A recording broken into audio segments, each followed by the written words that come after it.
അരുവിത്തറ പള്ളിയിൽ തിരുനാളിന് കൊടിയേറി. വികാരി ഫാദർ സെബാസ്റ്റ്യൻ വെട്ടുകല്ലിൽ കൊടിയേറ്റ് കർമ്മം നിർവഹിച്ചു. പ്രസിദ്ധ തീർത്ഥാടന കേന്ദ്രമായ അരുവിത്തറ സെന്റ് ജോർജ് ഫൊറോന ദേവാലയത്തിൽ വിശുദ്ധ ഗീവർഗീസ് സഹദായയുടെ തിരുനാളിന് കൊടിയേറി. വികാരി ഫാദർ സെബാസ്റ്റ്യൻ വെട്ടുകല്ലിൽ കൊടിയേറ്റ് കർമ്മം നിർവഹിച്ചു. കൊടിയേറ്റിന് ശേഷം ഫാദർ തോമസ് തയ്യലിന്റെയും ഫാദർ മാത്യു വെള്ളായിപ്പിള്ളിലിന്റെയും കാർമ്മികത്വത്തിൽ പുറത്ത് നമസ്കാരം നടന്നു. തുടർന്ന് ഇടവക ജനങ്ങളും തൊട്ടടുത്തുള്ള ഇടവകകളിലെ വിശ്വാസ സമൂഹവും ചേർന്ന് വടക്കേക്കര കുരിശുപള്ളിയിലേക്ക് 101 പൊൻകുരിശുകളുമായി നടത്തിയ നഗരപ്രദക്ഷിണം വിശ്വാസ പ്രഘോഷണത്തിന്റെ വേദിയായി. ഏപ്രിൽ 23 രാവിലെ 9:30 തിരുസ്വരൂപ പ്രതിഷ്ഠ. പാലാ രൂപതാധ്യക്ഷന്മാർ ജോസഫ് കല്ലറങ്ങാട്ട് സുറിയാനി കുർബാനയും ഉച്ചകഴിഞ്ഞ് 4:30 സീറോ മലബാർ സഭ കുരിയ മെത്രാൻ മാർ സെബാസ്റ്റ്യൻ വാണിയപ്പുരയ്ക്കൽ വിശുദ്ധ കുർബാനയും അർപ്പിച്ചു. 6 തിരുനാൾ പ്രദക്ഷിണം. പ്രധാന തിരുനാൾ ദിനമായ 24 രാവിലെ ഇടുക്കി രൂപതാധ്യക്ഷന്മാർ ജോൺ നെല്ലിക്കുന്നൽ വിശുദ്ധ കുർബാന അർപ്പിക്കും. 10:30 സീറോ മലബാർ ആർച്ച് ബിഷപ്പ് എമിരറ്റ് കർദിനാൾ മാർ ജോർജ് ആലഞ്ചേരി മുഖ്യ കാർമ്മികത്വത്തിൽ തിരുനാൾ റാസ് നടത്തും. തുടർന്ന് വിശുദ്ധ ഗീവർഗീസ് സഹദായയുടെ മറ്റ് വിശുദ്ധരുടെയും തിരുസ്വരൂപങ്ങൾ വഹിച്ചുകൊണ്ടുള്ള പ്രസിദ്ധമായ പകൽ പ്രദക്ഷിണം. ഏപ്രിൽ 25 ഇടവകക്കാരുടെ തിരുനാൾ. വൈകുന്നേരം 7 തിരുസ്വരൂപ പുനഃപ്രതിഷ്ഠ. തിരുനാളിന്റെ ഭാഗമായി 101 പൊൻകുരിശുമായി ഈരാറ്റുപേട്ട പട്ടണത്തിലൂടെ നടത്തിയ നഗരപ്രദക്ഷിണം മതസൗഹാർദ്ദത്തിന്റെ പ്രതീകമായി മാറി.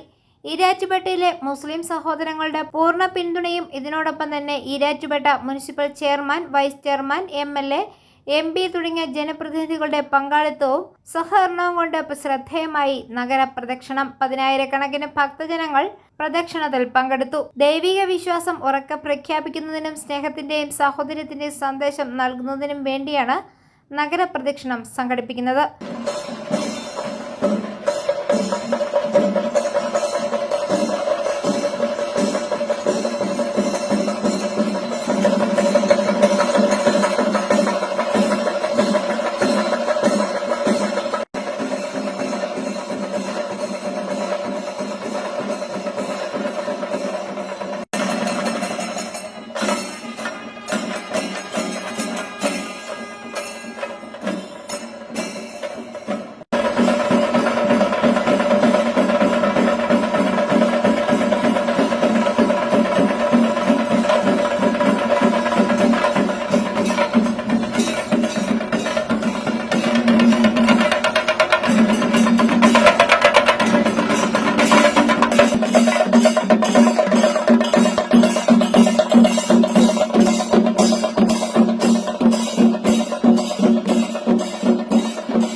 വികാരി ഫാദർ സെബാസ്റ്റ്യൻ വെട്ടുകല്ലിൽ, അസിസ്റ്റന്റ് വികാരിമാരായ father Joel Pandarapparambil, father Joseph Kadaliyil, father Francis Mattel, father Abraham Kuzhimullil, father Biju Kunnakkattu, കൈക്കാരന്മാർ, പാരിഷ് കമ്മിറ്റി അംഗങ്ങൾ തുടങ്ങിയവർ നേതൃത്വം നൽകി.